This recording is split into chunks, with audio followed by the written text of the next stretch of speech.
உலகத் தமிழ் ரசிகர்கள் அத்தனை பேருக்கும் என்னுடைய பணிவான வணக்கம். நான் உங்கள் செந்தில்குமார். இந்த பதிவில் நான் பார்க்க போகிறது மரியாதைக்குரிய தமிழகத்தின் முதலமைச்சர் இருக்கக்கூடிய ஸ்டாலின் அவர்கள் தன்னுடைய பதவியை ராஜினாமா பண்ணிட்டார். இது இப்படி செய்வார் அப்படின்னு நான் பல மாதத்துக்கு முன்னாடியே நான் உங்களுக்கு சொல்லியிருந்தேன்.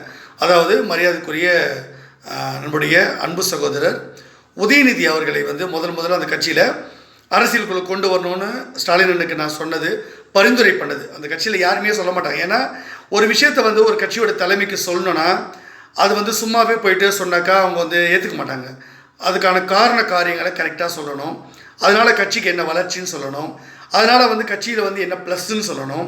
இதனால் தொண்டர்கள் எழுச்சி அடைவாங்களா, கட்சி எந்த அளவுக்கு ஒரு பெனிஃபிட் அடையும், தேர்தலில் எப்படி வெற்றி பெற முடியும், ஆட்சி அதிகாரத்துக்கு எப்படி வர முடியும், இதெல்லாம் கட்சிக்குள்ளே எவ்வளோ பாசிட்டிவான விஷயத்தை கொண்டு வரும் அப்படின்ற பல்வேறு அம்சங்களை பற்றி நம்ம தெளிவாக அவங்களுக்கு சொல்லணும். அப்படி சொல்லி முன்னெடுத்த விஷயந்தான் உதயநிதி ஸ்டாலின் அவர்களை கட்சிக்குள்ளே கொண்டு வந்தது. அவருக்கு இளைஞரணி அந்த இதில் கொடுத்தாங்க. அதற்கு பிறகு தேர்தல் அரசியலில் அவர் எம்எல்ஏவை நிற்க சொல்லி பரிந்துரை பண்ணதுனால தான் இப்படி ஒவ்வொரு முறையும் நான் பரிந்துரை பண்ண மரியாதைக்குரிய அன்பு சகோதரர் உதயநிதியுடைய நெருங்கிய நட்போடு இருக்கக்கூடிய நண்பராகவும் இப்போ அமைச்சர் இருக்கக்கூடிய அந்த நபர் அந்த விஷயத்தை முன்னெடுத்தார். ஸோ அதை அவர் மூலமாக மீடியாவுக்கு சொல்லப்பட்டது. ஸோ அப்படியே ஒவ்வொரு விஷயமா வெளியே மரியாதைக்குரிய நான் பெரிதும் மதிக்கத்தக்க துர்கா ஸ்டாலின் அம்மா அவர்கள் அவங்ககிட்ட இந்த விஷயம்லாம் எல்லாமே போயிட்டு செந்தில்குமார் சொல்கிறது நல்லது தான், நம்ம என்ன இருந்தாலும் நம்ம வீட்டு பிள்ளை தானே அது, அந்த பிள்ளை சொன்னது கரெக்டாக தான் இருக்கும். ஸோ அதனால் நம்ம பிள்ளைய பெரியாள் ஆக்கிறதுக்கு நம்ம வீட்டு பிள்ளை செந்தில்குமார் சொல்கிறத நம்ம கேட்கணும், அது கேட்காம இருக்கக்கூடாது. அதனால் உதயநிதி அவரை எம்எல்ஏவை சீட்டு கொடுங்க அப்படின்னு ஸ்டாலின் அப்பா கிட்ட பரிந்துரை பண்ணாங்க. உடனடியாக ஸ்டாலின் அவர்கள் இந்த விஷயத்தை நடவடிக்கை எடுத்தாங்க. இப்போ என்ன நடந்ததுன்னா, அடுத்த கட்டம் ஒன்று இருக்குல்ல, எம்எல்ஏ ஆகிட்டார். அப்புறம் ஒரு அமைச்சராக்கணும்ல, அமைச்சராக்கிறதுக்கும் பரிந்துரை பண்ணோம். அவர் விளையாட்டுத்துறை அமைச்சராக வந்தார். அதுக்கப்புறம் அப்படியே விட்டுற முடியுமா, துணை முதலமைச்சராக ஆக்கிறதுக்கு நான் பரிந்துரை பண்ணேன். துணை முதலமைச்சராகவும் ஆகிட்டார். இதெல்லாம் முதல்ல நான் தான் முன்னெடுத்திருப்பேன். என்னுடைய பழைய சேனல் பார்த்தவங்களுக்கு அந்த விஷயம்லாம் தெரியும்.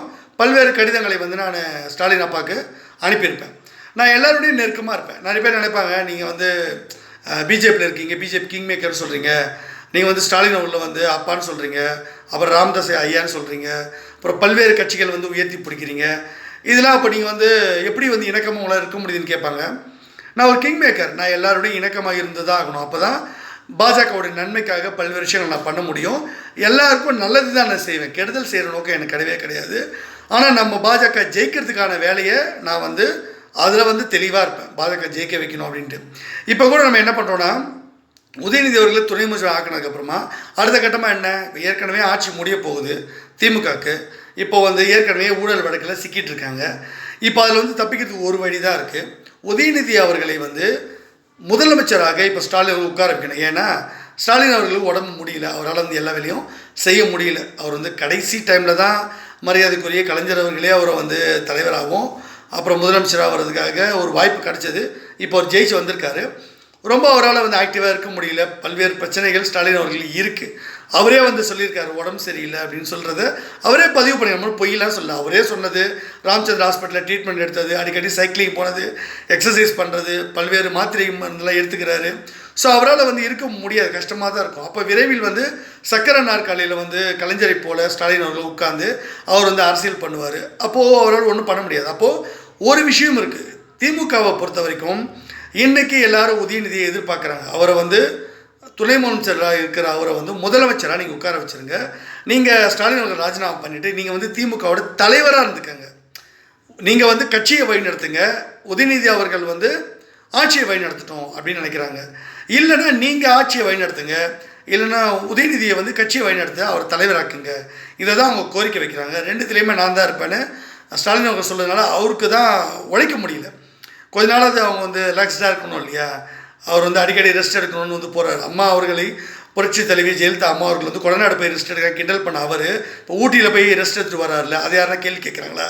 இந்த ஊடகங்கள் அதெல்லாம் கேட்க மாட்டாங்க, ஏன்னா பயந்து நடங்குவாங்க. இப்போ நாம் கேள்வி கேட்போம் அந்த மாதிரி. அப்போது உங்களால் முடியலன்னா ரெஸ்ட் எடுத்துக்கங்க. கட்சியை உங்கள் பிள்ளைக்கு தானே கொடுக்க போகிறீங்க, அதுக்காக தானே இவ்வளோ தூரம் கஷ்டப்பட்டு எல்லாரையும் கட்டங்கட்டி துரத்தி விட்டுட்டு உதயநிதியை வளர்த்து விட்டது நீங்கள் தானே.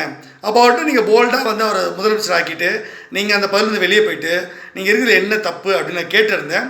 அதை வந்து ஸ்டாலின் அவர்கள் பரிசீலனை பண்ணி அவர் வந்து சரி ஓகே செந்தில்குமார் சொல்கிறது கரெக்டு தான், அதனால் நம்ம பிள்ளைய வந்து உதயநிதி அவர்களை நம்ம வந்து முதலமைச்சர் ஆக்கிடுவோம், கட்சியை வந்து நம்ம பார்த்துக்கலாம், கௌரவ தலைவராக நம்ம இருந்துக்கலாம், தலைவர் பதவி கூட உதயநிதிக்கே கொடுத்துருவோம், அந்த கட்சியை வந்து வழி நடத்துவோம், கௌரவ தலைவராக இருந்துட்டு பண்ணுவோம், ஏன்னா தலைவராக இருப்போம், அவரை வந்து பொதுச் செயலாளராக உதயநிதி ஆக்கிட்டு எல்லா வேலையும் வந்து அவர் செய்ய சொல்லுவோம், முக்கியமான ஆலோசனைகள்லாம் நம்ம வந்து கட்சியில் பேசிக்கலாம், நம்ம வந்து எல்லா அரசு சார்ந்த விஷயத்துக்கும் நம்ம போயிட்டுருக்க முடியாது, முதலமைச்சராக கஷ்டமாக இருக்குது அப்படின்றதுனால முதலமைச்சராக உதயநிதி அவர் ஆக்க போகிறாரு. இவர் இனிமேல் சக்கரை நாக்கல்ல கலைஞர் படி உட்காந்துக்கிட்டு திமுக தலைவராக அரசியல் பண்ண போகிறான்ற முக்கியமான விஷயம். விரைவில் அதுக்கான அதிகாரப்பூர்வமான அறிவிப்புகள் வரும்.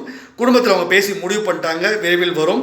எப்படி நான் பாட்டாளி மக்கள் கட்சியில் வந்து அன்புமணி என்ன துணை முதலமைச்சராக பாஜகவில் முன்னிறுத்தணும், நம்ம கட்சியில் வானதி அக்காவை முன்னிறுத்தணும் தலைவராக, அந்த மாதிரி இப்போது உதயநிதி அவர்கள் வந்து முதலமைச்சராக வரப்போகிறான்றது மாற்று கருத்து இல்லை. நாம் அமலாக்கத்துறை ரெய்டு கைது அது தனி பிளான், அது தனி ட்ராக், இது கட்சியில் நடக்கக்கூடிய மாற்றங்கள் பொறுத்திருந்து பார்க்கலாம்.